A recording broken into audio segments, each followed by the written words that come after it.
Edwin and I are super excited to join you all today. We want to kick off with a little bit of a statistic because we make up that this might be why you're here today. And we're going to, in a minute, find out who all of you are.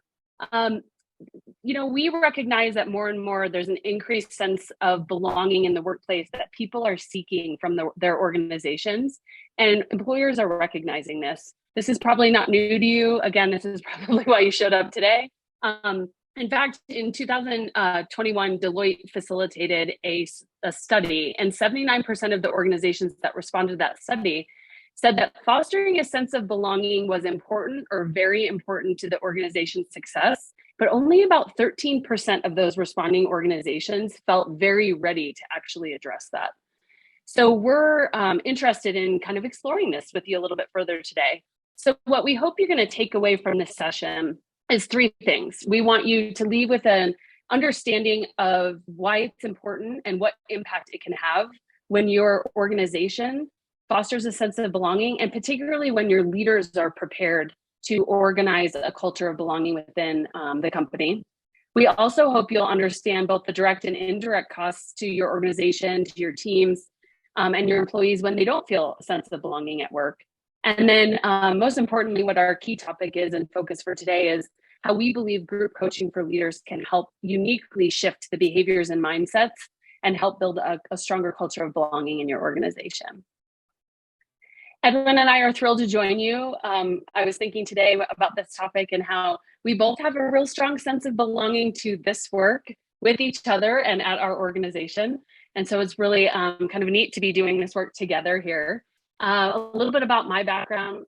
As Megan said, my name is Lauren Morley-Haddo. I'm our Senior Director of Coaching Excellence at Sounding Board and also one of our leadership and executive coaches. I've been a coach for about 17 years and have worked in a lot of different for-profit and nonprofit leadership development programs and worked in a lot of industries, helping leaders become the best version of themselves and really strengthen their ability to lead into the type of organizational culture they want to be a part of, much to what we're talking about today. And I'll turn it over to Edwin.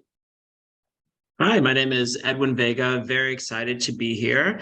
I'm a coach with Sounding Board, coaching one-on-one with the organizations we get to work with and coaching groups within the corporations we get to work with. I also serve as a leadership lab specialist. That's the title of our program here at Sounding Board, where we help leaders really navigate the nuanced waters of being a leader in this climate today, helping create the curriculum to align our coaches and deliver a product that's really top of the line and best serving the leaders that come through our doors. Really excited to be here, calling in from New York City, and just really believe in this work from a whole sense of the leader individually and how that scales within their organizations.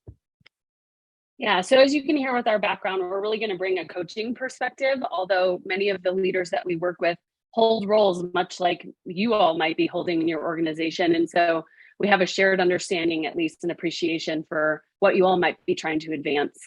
So let's start with a poll. We want to know what professional role you most identify with. So we've listed a few in this poll. I'll have our colleagues here launch it in a second, or feel free to click other if none of the above feel like the right fit for you. So we'll give it a moment for folks to respond and then we'll see who's here. Oh, look at that. Love this.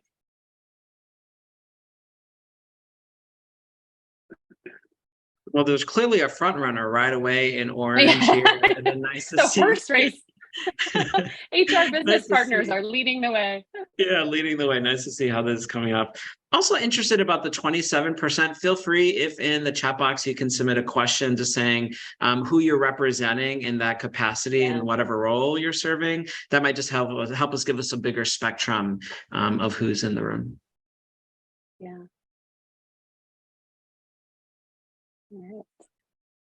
All right, why don't we pause it here? Thanks. And we'll move forward. Over to you, Edwin. Oh, actually, before we move forward, I do want to say a few things. We want to create some framing for our approach and exploration today. At Sounding Board, group coaching is focused on developing the world's most impactful leaders.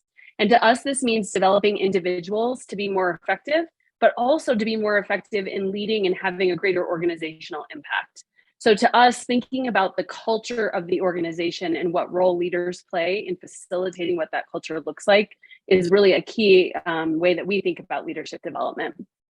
And so what we want to do today is create a little bit of a microcosm of what might be experienced within a coaching space, because we both want to offer our thoughts and some frameworks for you all to consider.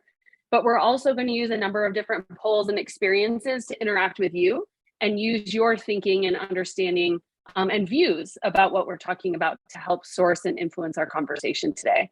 We'll definitely save some time at the end for question and answer. We also encourage you to put your questions in the chat as we go, and we're happy to pause and insert those as it makes sense within the conversation that we're leading.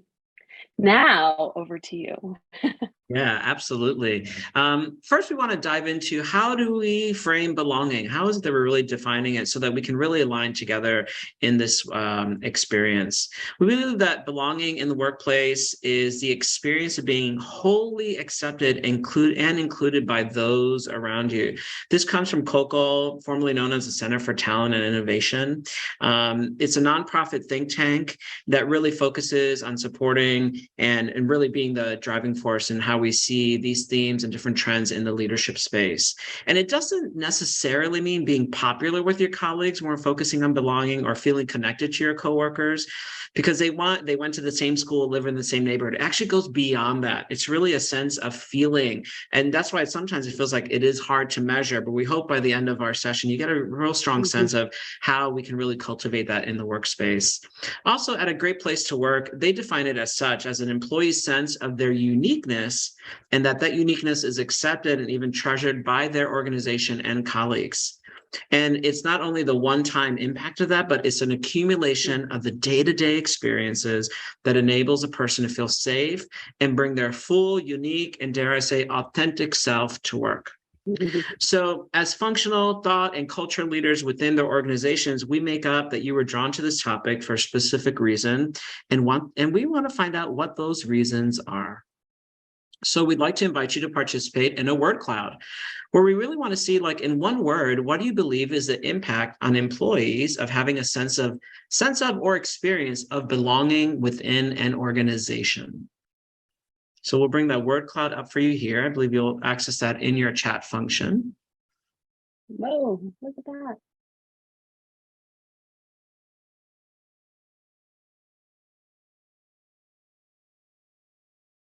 What's really great about sourcing this from you all, you're really in the field, on the ground, leading organizations in a way that's really impactful. So one, we're already seeing the theme here of purpose being a strong one. Really interested to see as many more come up here. We have high engagement, peace, which I love hearing because we always talk about when we're working with leaders. Yes, we want to identify your needs as a role that you're fulfilling, but also who you are as a person, right? So then engagement comes in here, purpose. Productivity, safety, yeah. And I mean, no surprise that purpose and engagement are two of the bigger ones on here, given how much focus there is in the workplace on that now.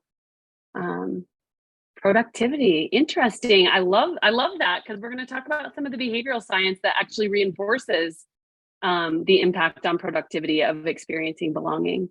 What else are you noticing? I'm also appreciating the aspect. Oftentimes we do measurables that are very task driven. And the words that are being highlighted here actually feel very much in the being qualities of how are these people feeling, right? How do they feel as a leader and how they show up? Because that drives more. If we can really focus on engagement, helping people feel more connected to their purpose, it actually has a really exponential impact in their leadership versus focusing only on performance. So I'm really glad to see these come up, whether it's about values, this level of satisfaction, buy-in, loyalty. That'll be a highlight that we'll talk later about as well. Great. Well, thank you for that. We're going to keep collecting these as we go along because we really want to have the impact that we're building this experience from you as well as you're participating in the chat. It's really helpful for us as well. So when we look at 4 elements of belonging at work, there are really 4 that we're going to hone in on today as well. So one is being seen for one's unique individual contributions. So we know that when employees feel seen at work, they feel that they're recognized, rewarded, and respected by their colleagues. Second, feeling connected to their coworkers is another highlight that really shows up when belonging is really a culture at an organization. That when employees feel connected, they experience more positive social interactions with their peers, their managers, their senior leaders, and even the clients that they work with externally, because we know that that engagement is important as well. Thirdly, we focus on feeling that employees feel supported in one's daily work and career development. So not only the work that they're doing, but a sense that the organization is really committed to their growth as a person beyond the current role that they may be in, that they feel really supported. And they believe that the others around them want to support their need to get their work done and live a full life. And then lastly, we find that belonging really helps folks to feel proud about their organization. That when employees are proud about where they work, where they go to daily, and spend a majority of their time on a 5-day, usually weekly basis, they feel deeply aligned with their organization's purpose, vision, and most importantly, their values that they're carrying these forward. Yeah. The reality is it's only really through relationships that organizational work is carried out.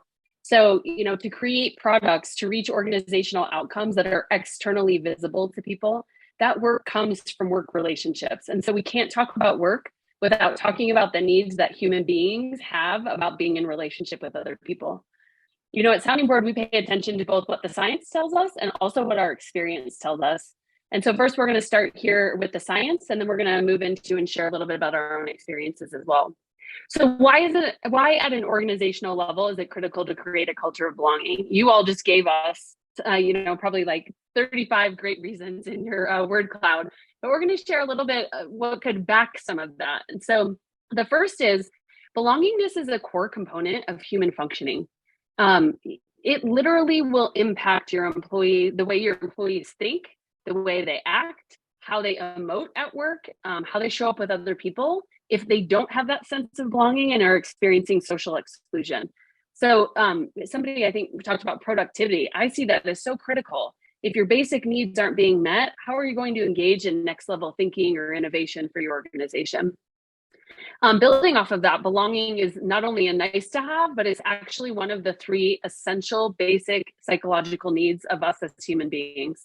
This comes out of the study on relatedness, which has to do with the development and maintenance of close personal relationships, as well as belonging to other groups. And so again, core element of employee well-being, which was also another focus that you all mentioned in the word cloud. What Culture AMP has introduced and taught us about is that belonging factors are most strongly and consistently correlated with an employee's engagement. Also a word from your word cloud. In fact, this was the one metric that was found to be consistently and universally tied to a person's workplace commitment, their motivation to work at that organization, and their pride to be a part of that organization. And even when differences of identity or aspects of identity were accounted for, it still showed that employees are more likely to be engaged if they feel a sense of belonging. And then lastly, we wanted to talk about Gallup's research. This one's really interesting. It talks about people who have a best friend at work are 7 times as likely to be engaged in their jobs or are better at engaging customers or producing higher quality work, having higher well-being, et cetera. Even that they're less likely to get injured on the job. So I always stand and go, what does best friend at work mean? To me, this goes back to some of what we've talked about kind of and you all mentioned in the word cloud, which is this is about a higher sense of employee well-being and engagement, because it's not only what they're doing at work, but who they're doing it with. They have a sense of connection. They get something out of that relationship. And as we said, it's from the work relationships that work gets created and produced. I can't lie, I'm so hooked on the aspect of not getting injured on the job. Like how that just think about it. Like if you feel closer to someone, does that mean you're taking better care of yourself?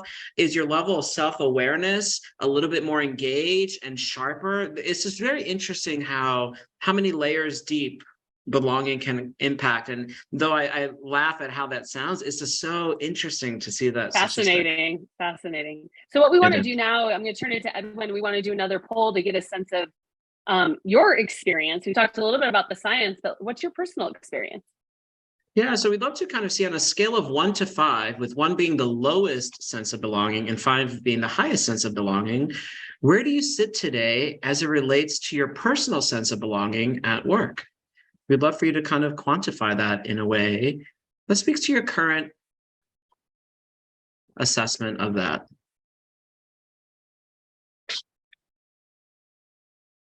Where do you sit today as it relates to your personal sense of belonging at work? Of course, there are no right or wrong answers here. It's really important to kind of check in. And these are questions, imagine, typically we're not asking ourselves this. So this level of awareness is really interesting to see and take the time to do. As coaches, we would say there's no right or wrong. This is information. So even as you reflect on this question for yourself and you put a number to it, what does that mean to you? Because my association is a 2 could still mean there is a sense of belonging. It's just not as high as you would like. So just notice yourself and what score you have and what meaning you want to make up about that. That number could mean a lot to different people. And then within coaching, especially when we're working at sounding board, we look at how are leaders leading themselves, leading others, and then leading for impact at the organizational level. And when you think of that, this answer could probably change a lot. So there's something here we first want to start with you, and then we'll take it to the next question. So make sure you come back to stay on the same screen where we'll give you the second part of this poll question. Okay, so now we're going to flip it here. We're going to reset this question. But what percentage of your workplace employees do you think would rate themselves a 4 or 5 on the previous scale of belonging? So we got to ask you about leading yourself and identifying it. What do you think about your colleagues and employees in your workspace? Where would they rate themselves? Would they rate themselves a 4 or 5? See what percentage you think that might be accurate for.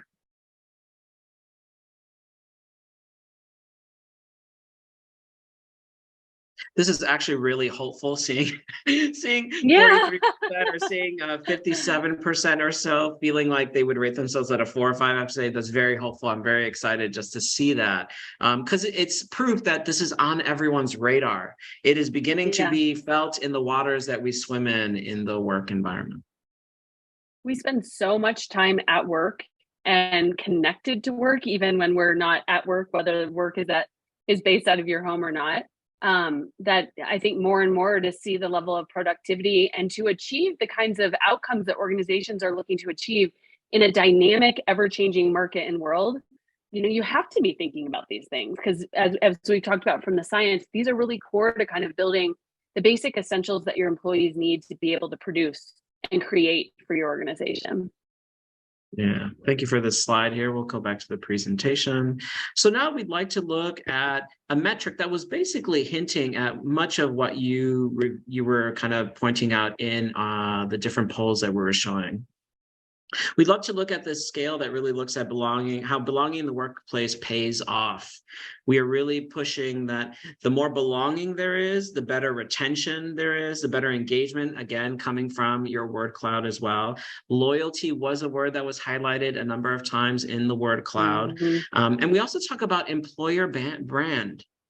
Like, imagine if your employees really speak to your brand, not only wearing the swag that you give them that has the name of your company on it, but going beyond that, wanting other people to work there, singing the praises, not only the work that they get to do, but their managers, the mission and vision of the organization, how there's a cultural responsibility of the organization outside of the work that you do.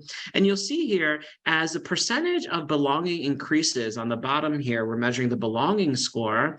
You'll see the last metric we're looking at is career stall. So the more that someone has a sense of belonging at work, the less that they feel that their career is stalling. So obviously this is not indicating that someone's roles have to keep increasing or their titles need to change, but this metric is showing that the higher the belonging is, the more active someone's career feels, the more engaged they feel that they're growing, not only the work that they get to do, but hopefully the person that they're becoming as well. Yeah, I just think about that. I was just going to say, I kind of think about that very, very concretely with, like, for example, members of my team, where when I sense that they feel connected to the organization, they're more likely to look for ways in which they want to advance their career at the organization. So they might advocate for, hey, could I take on this project? Or I might advocate, because I feel their sense of belonging to the organization, for them to step into a higher level of leadership or take on an initiative or project to lead. So just kind of want to concretize that for folks too. You can also imagine organizations that are going through reorgs, layoffs, and what that does environmentally to those left behind, and how that might shake up Yeah. some of their sense of belonging. We know that the delta between someone not feeling a sense of belonging in the workplace and choosing to stay is what creates an organizational issue or challenge. And so in this gap, this is where the quiet sitters sit, and the people who feel the workplace loneliness, something that's very self kind of experience, and the company has to account for it, even if it's not happening. So even if you're Right. not sure about how belonging is going, can you actually really be committed, knowing that it will have a ripple impact in your culture as it scales? So get ready. You know, a poll's coming up. This actually might be, this is actually a session about polls, but this is actually the last poll that we'll do.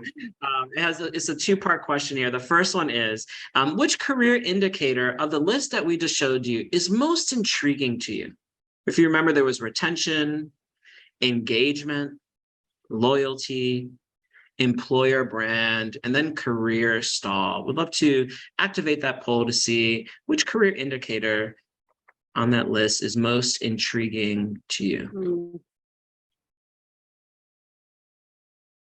I kind of expect the top two to be hot, the hot ones. And the ones I'm interested to see is around these, and like employer brand, career style. Even the loyalty piece is really interesting. Yeah. And what's funny is engagement also seems to be at the heart of belonging when you really think about it. To me, engagement not only has like an active outwardly expression, but it also lives internally as a driving force, as the energy to keep going, to not be upset or down when it's Sunday, going to Monday, back to the work week. It's kind of like there's a sense that it's a little bit of gas in the tank in many ways. Yeah, really interesting. More and more on the career stall. Yeah. And when I think about coaching too, so much of career stall sometimes does be ever present.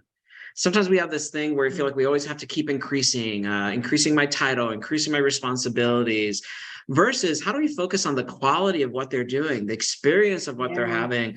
A lot of the work we also do at Sounding Board is how do we allow or invite the coachees, the leaders we're working with, to really find their own authentic expression of the company values and mission, so that they're holding a piece of it and expressing it, not only in their interactions, but that the work they get to do.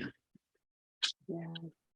So let's hop on to the second question here. You'll see that, of course, this is a two-parter. We love to keep some engagement here as well. So when you have had a career in your personal career or lack of fulfillment, would you attribute this lack to belonging in the workplace?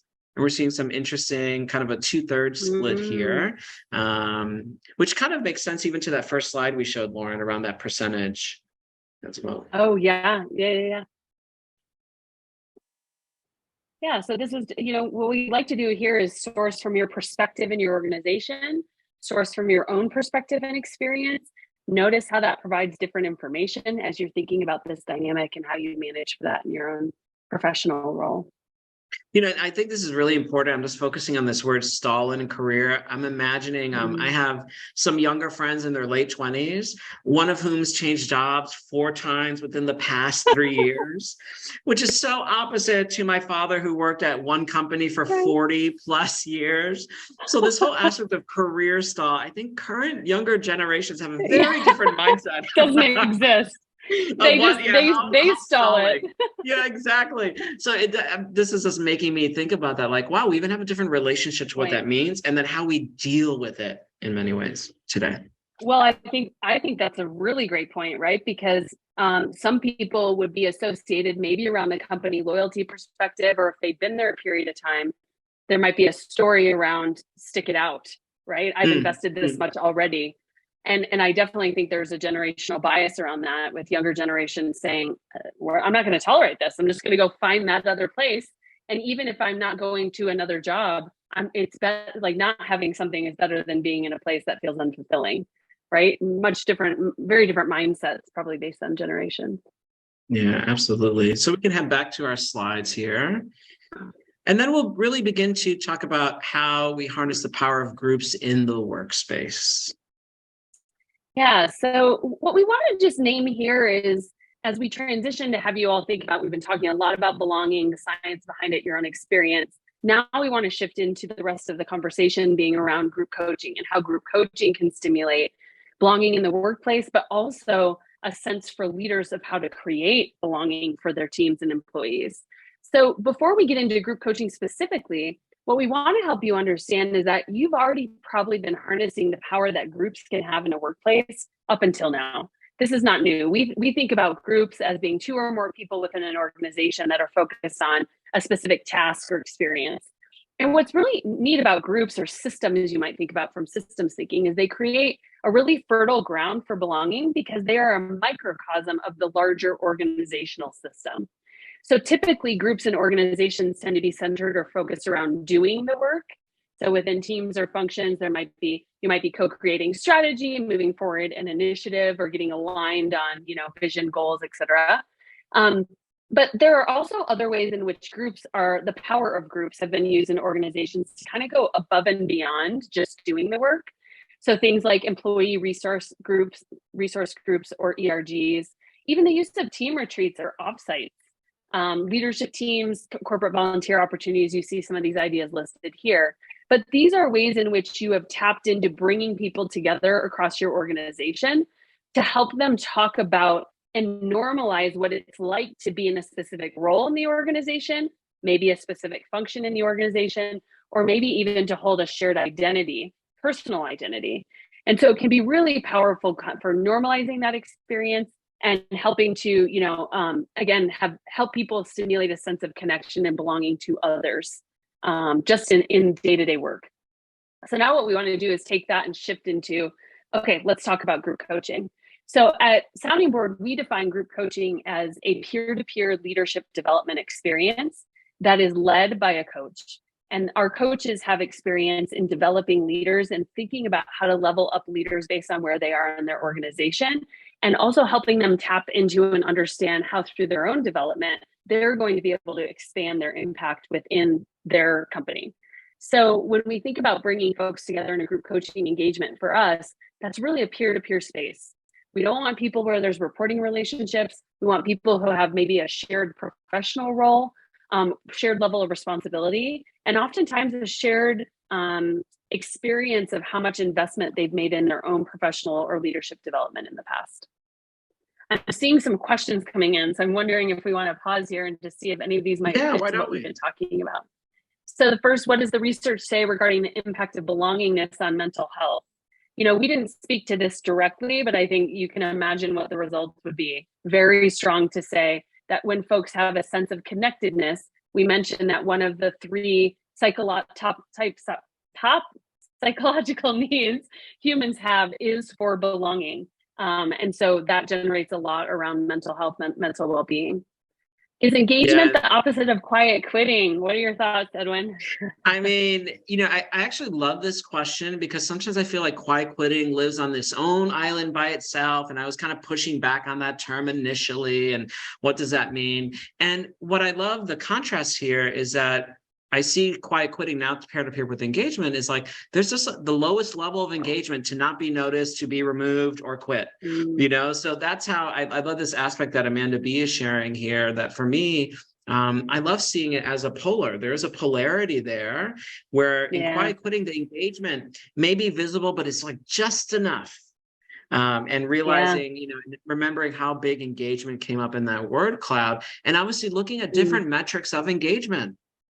Like whether it's like they come into the office, are they cordial? There are so many things we're probably measuring by engagement that go just outside of the work as well.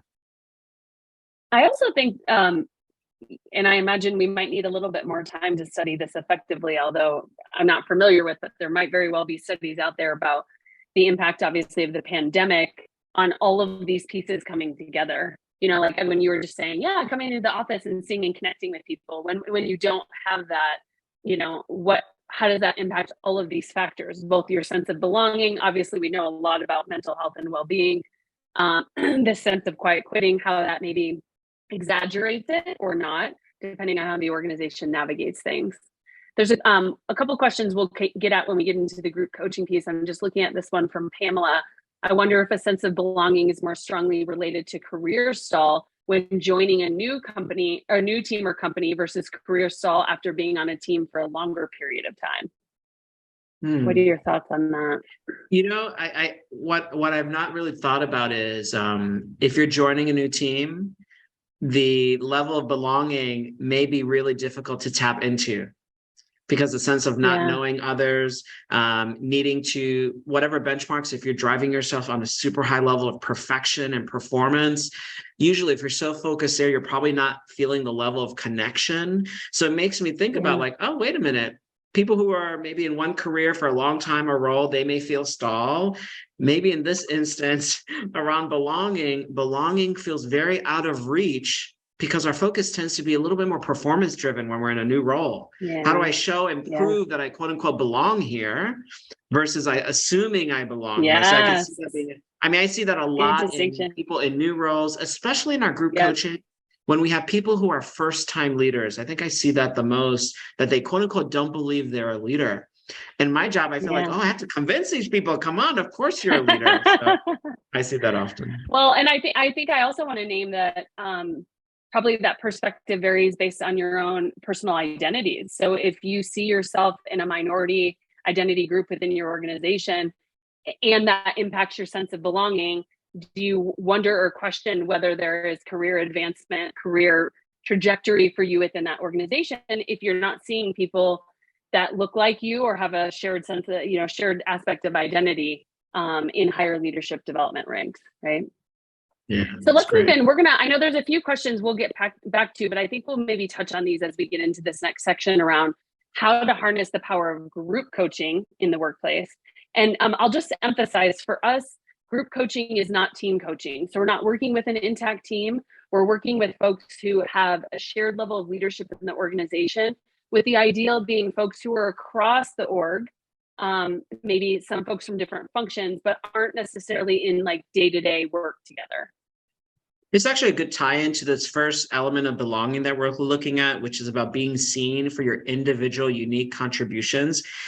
I often am so surprised at an organization where people have been at for a number of years, and sometimes they're meeting someone at their company for the first time in this group coaching environment. And not only that, but that in one essence allows and invites someone to bring their strengths that probably typically aren't utilized for someone in a different role. So it's a prime example of how group coaching and the way that we're delivering it allows people to be seen for their gifts in a way that may not be typical, because we're removing the aspect of work. Typically, when these folks are getting together, they jump right into a project and they're who's doing what, how are you going to do it? In group coaching, all that goes away, and who the person is and their development gets put in the spotlight. So we really want to see that this is how we think it's like most important, that when employees feel seen at work, they feel that they're being recognized in that way, that the act sometimes at some organizations, just the fact that they're being selected for group coaching activates a sense of belonging. Like, wow, people see me here. In they see my gifts and talents. Exactly. Like, wow, how did I stand out in this certain way? At many companies we work with, this is the first time that someone's having a more direct leadership development experience. So for many, that elevates the aspect of feeling supported by their organization that falls outside of standard bonuses and promotions of titles. So this adds like a really comprehensive way that may feel really rare to folks, to be in a space where leaders get to voice their opinions, not only for themselves, but actually for the benefits of others. Many times, just last week, I had an experience where someone told them a process that they work on. They use a specific app within their team, totally not aware of it with these other teams. And everyone said, for 5 minutes, can you just walk us through how you do this? And it was actually more about the process and how they got influence from their manager to incorporate this at a team level. So we know that the aspect of contribution is really important from the unique place, which is going to be so different from everyone, but the essence of group coaching gets people to share. So it's very person-driven. There's very little teaching that goes on. This is really about getting people to be interacting with each other, to grow each other on a day-to-day basis. When we look at the second pillar of what we're looking at from belonging, we're looking at how do employees feel connected to their coworkers. right? So just being with people in a conversation about leadership really automatically invites a sense of belonging. Like, oh, wow, we have the same title. The phrase that I hear at the beginning of coaching and at the end of coaching is, I can't believe people struggle with the same thing I struggle with. It is verbatim the most used phrase, which speaks to a couple of things, right? I think leadership feels lonely. Even at a level, if you're a manager or various levels above that, there's something about the experience that feels lonely. It could be the pressure of performance that you may feel. But these leaders, when they get in this space and 10 minutes into the conversation, they're talking about something that's important to them, about a leader. They're going into breakouts to really connect over how this ties to a competency that we might be reviewing. You really begin to see them realize that this experience that they're going through is actually a shared experience with others in their company. And this group setting allows them to actually make progress towards that together versus alone, which tends to be the case often. Yeah, we work a lot too with, early stage leaders. And I think your point about loneliness, I think it's probably a harder transition at that stage because they might have gone from being a peer to now being a people manager or people leader of maybe of those same peers, right? Which can sometimes be a smooth transition and sometimes more challenging. And then I think higher level leaders have kind of become acculturated to that experience of what it's like to hold leadership and what comes with that. But at least, somebody asked in the questions, what benefits of group coaching are most likely to enroll and keep engaged participants in a program? I think it really depends on your culture. And we at Sounding Board work with our customer partners to think through how to organize and share like the what's in it for them to enroll them in the program. But I do think a big aspect that Edwin was just hitting on is this sense of like normalizing the leadership experience in this organization, right? Which means, what is this organization navigating today? What are the goals? How does it feel like as a leader to try to lead a group of team members to or towards achieving those organizational goals or outcomes?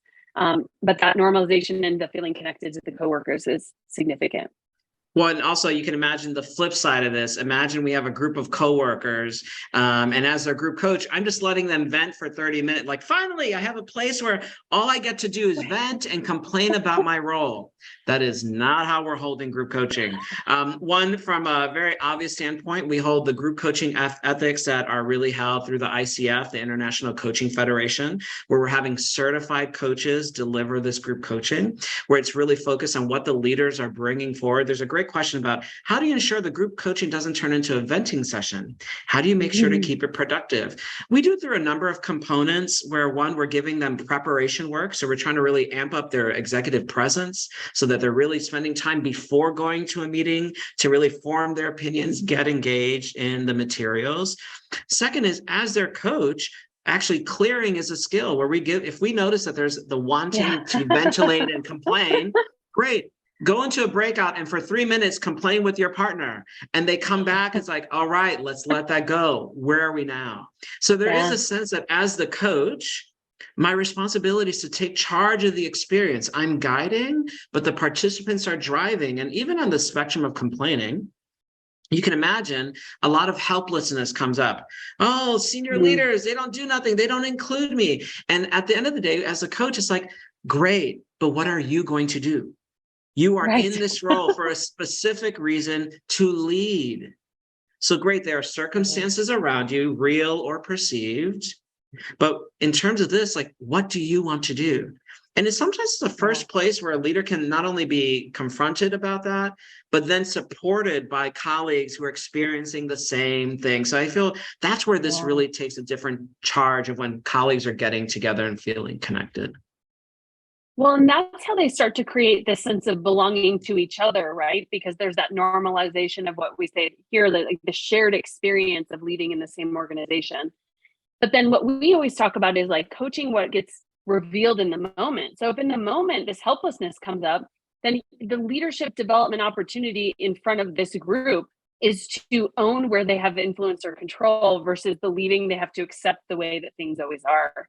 And inviting them to step into that and then using that conversation as far as how to keep it productive to facilitate how do you need to shift your thinking to be able to do that? How do you need to shift the way you're showing up to be able to do that? And then how do you hold each other to account for that development, which is a nice segue into this piece. I was just going to say it's a perfect segment. That's why I kind of went to the next slide here. Because if you think about it, oftentimes we do have a focus for the session as the leaders are coming around a specific leadership topic or capability. And oftentimes, last week, I had a session where like a company went through a reorg for the second time within a year. So it's like, all right, it seems like this is the topic. And they're like, yes, this is the topic. And within that, they had to find their agency. That's what they were feeling they didn't have any control over. What is my agency as a leader? When a reorg happens so many levels above me, all they're telling me is what to do. Right. So there's a sense here of how do we help the leaders directly with which is what's most present for them and challenging in their workspace with others who are also impacted at the same level. So we find that the group coaching space allows the time to put a gap in between the noise of leading for them, to narrow their focus on their own development. And by way of that, the group's development as a whole, as well as leaders coming in from the organization. Helps to develop and expand their mindsets and behaviors of leaders through this experience of like how to have the shared personal development experience. And it also then eventually spills over how they can learn and build in ways that actually help their teams do it. The other day, something came up where we're coaching around a topic and someone brought up vacation. And I just, for some reason, I felt the impulse. I said, everyone put in the chat box how many vacation days you've taken all year. This was in December of 2022, so just a month ago. One person put 21 days and everyone else on the call put 6 days. And you can imagine the shock of everyone on that call. And then what was very interesting was that then they started coaching each other. Because from one caveat, the obvious thing was talking to the people who took 6 days. What was going on? What's prevented you? What's the impact on you and your team by leading in this way? And I'm not setting a great example. I tell my team to take vacation, but they see me only taking 6 days and they see me working on the weekends. So you can imagine what happens in a group when that happens. But then the people who voted 6 days flipped it on the person of 21 days. 21? And said, how are you taking those days? So it's very interesting. And then all of a sudden, it's like, I'm not even in the room, right? Because they're having this engaged conversation with each other. And they actually learn from the person who took the 21 days who said, it's actually stressful for me too, because I'm leaving. But part of my mind is like, oh no, everyone else isn't taking this level of vacation, even the vacation that they're entitled to. So you can see there's a struggle here. And in these group coaching sessions, we can tell that hopefully things begin to coalesce where leaders are struggling and then where they can help each other. And you better believe, in terms of this pillar being about supporting one's leadership development, when we came back in 2023, all of those leaders who took 6 days last year took the entire week off between Christmas and New Year's. They didn't answer their emails. I mean, it was fantastic in my point of view, but just to see themselves wanting to check in, even accountability became a natural impact of just having that conversation, a conversation they would have never have had outside of this setting. So you can tell that this is really about up-leveling each other, not only in the role that they're managing, but actually realizing that how they operate in the role actually impacts those around them as well. Yeah. And, back to the motivation of benefits, right? The up leveling that happens, these are conversations, and we say this to leaders who come into group coaching. These are conversations you're likely not having with your colleagues. First of all, not only is there often not space for these kinds of conversations to be had, or not formal organized spaces, but this isn't likely the topic you're going to bring up in conversation when you're with a colleague. Maybe your best friend at work, you might talk about this stuff with. And so it's opening them into that conversation alone is vulnerable. And yet then the connection they experience in that normalization, I mean, this is why we see the sense of belonging get created in that space.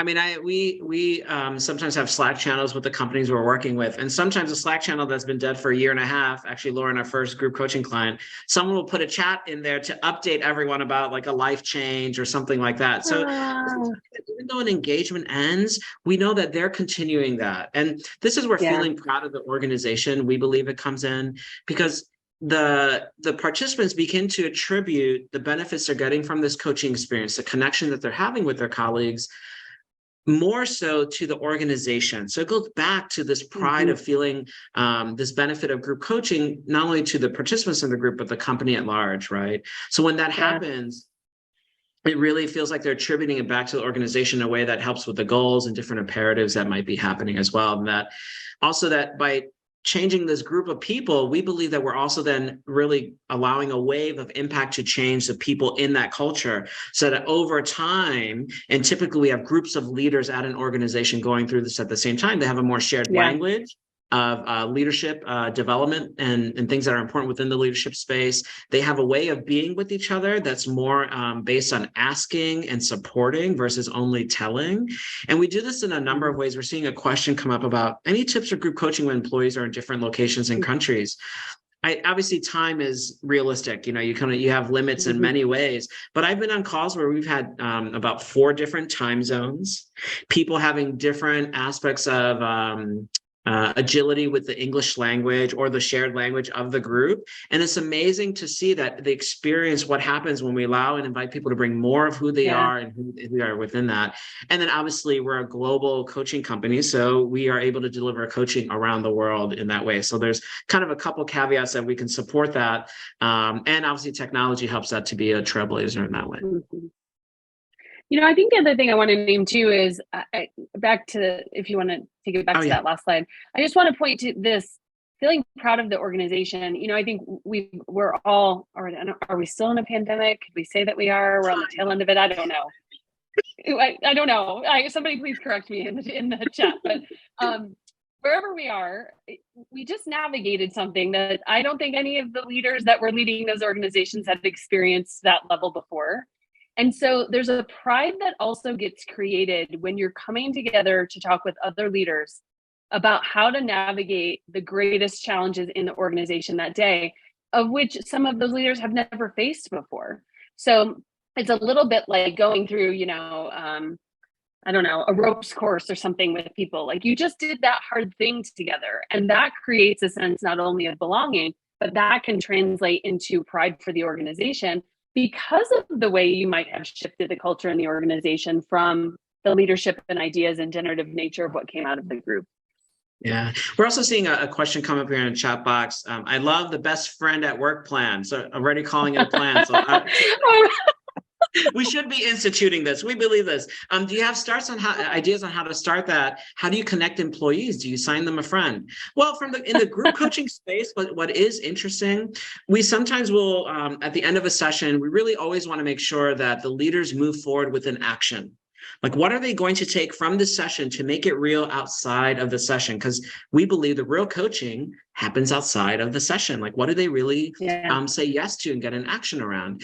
Oftentimes, that will create some version of an accountability buddy, right? So by having that, it's really great to have this sense that they feel like someone in their company is holding accountability to support them around a specific goal that they want to make real. You can imagine over time that buddy energy really just begins to deepen the experience. I have one coaching group who constantly is like, one person can't make it, we need to change the meeting. And it's not because they're trying to be nice and accommodate, but they are so glued together. They really, and I've never experienced this. I mean, this is really special and unique. They are just so glued together of wanting to have this experience and support each other. They literally could come together with no specific topic and they would benefit out of what they would create. So it speaks to that power of closeness of people. I think the other thing I'd offer you, Cheryl, at Sounding Board, we have a huge value around connectedness, and make it happen together is one of our company values, and doing the work together. As I mentioned before, work happens through a relationship. It doesn't matter if it's a one-on-one meeting, it doesn't matter if it's a whole company meeting. We spend the first part of every meeting in doing what we call a connection exercise. And it's a way just to get to know each other. And especially in a virtually based company, I really don't know that I would have the same sense of belonging or connectedness to the people that I work with if we hadn't institutionalized that. And that wasn't the company going, Lauren, you're now connected to so-and-so over here. You like forced belonging or connection, right? It was through the exposure and random assignment I got through the Zoom breakout rooms to have this connection conversation. Now I started to go, oh, wow, I'm understanding something differently about that person. And, as we grow as a company, I'm working and interacting with a lot of people, and now I know something about them. And that sense of connectedness has me feeling more motivated to even partner and collaborate in a different way. that maybe I wouldn't have if I was experiencing style differences and didn't know anything about that person, for example. I love the example you're giving. Also, I think about like co-leading opportunities. Like, where are we giving people, either two people or more, opportunities to lead together, where they're giving each other feedback about their leadership, they're growing through the challenges and unpredictability of projects. I believe also that increases this level of connectedness as well. Yeah. All right. Well, we have a few minutes left to source some more questions. We've been trying to catch up with the ones that have been coming in through the chat. I think we've gotten onto most of these. Any other questions that folks want to submit while we have a couple minutes?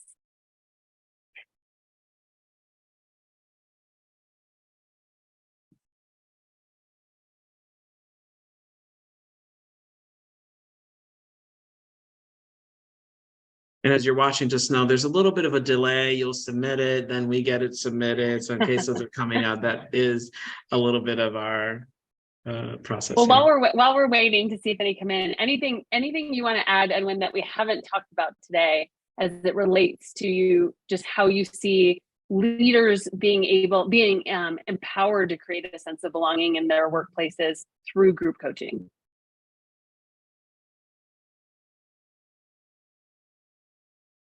What's interesting, over time, I feel the characteristic of what happens in group coaching is that people bring a level of silence that's really empowering.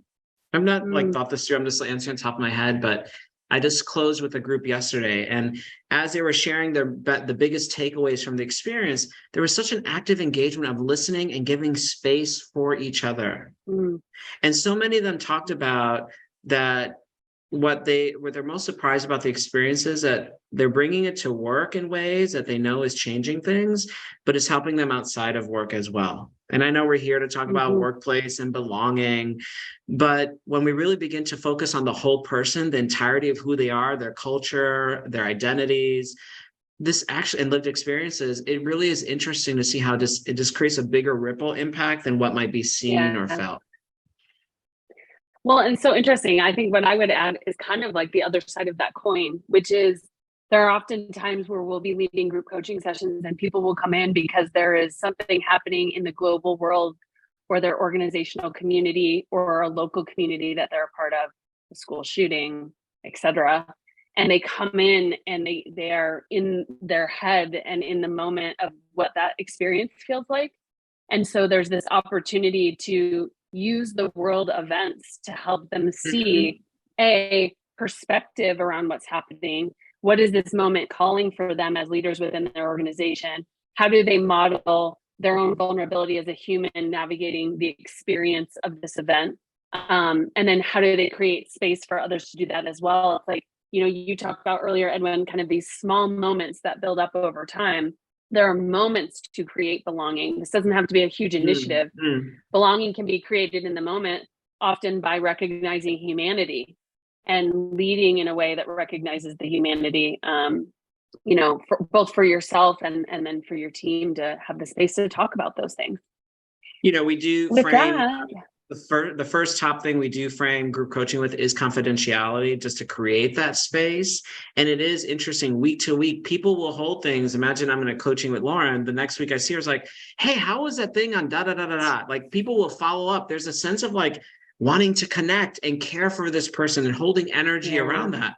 Imagine if all our employees at organizations were doing that for each other. What a better world that would be. Yeah, go back to that word cloud in reality. Exactly. All right, good. Well, I know there's I'm sure more questions that we can answer. We're always happy to feel free to connect with either of us on LinkedIn or offline. I'm going to turn it over to Megan to bring us to a close. Well, thank you so much, Lauren and Edwin, for really a provocative conversation around how we can continue to create and really augment belonging in our organizations, especially in this age of global business, hybrid workspaces, virtual workspaces. Now more than ever, that sense of belonging is needed, and really appreciate your perspective on how we can start to do that in maybe some of the corners that for leaders that may and groups that may have traditionally been a little bit on the sidelines. So thank you for shining a light into a corner that was a very necessary illumination, and for always having that people first mindset. We're blessed to have had you all here with us today. I wanted to remind our HCI members that our webcast has been approved for HRCI credit today, as well as SHRM credit, and also for HCI recertification. Your credits for attending the webcast will soon show up in your My HCI profile under the transcript tab. And while you're there, don't forget to check out hci.org for even more insights, as well as information on our certifications, virtual conferences, premium membership, and more. And I'd just like to say one more thank you to Lauren and Edwin for their ideas and thoughts and for creating such a conversation today. And also to the good people at Sounding Board. Thank you all for creating the space today. And I'd also like to thank you, our webcast viewer. Thank you for spending the hour with us. We'll see you next time.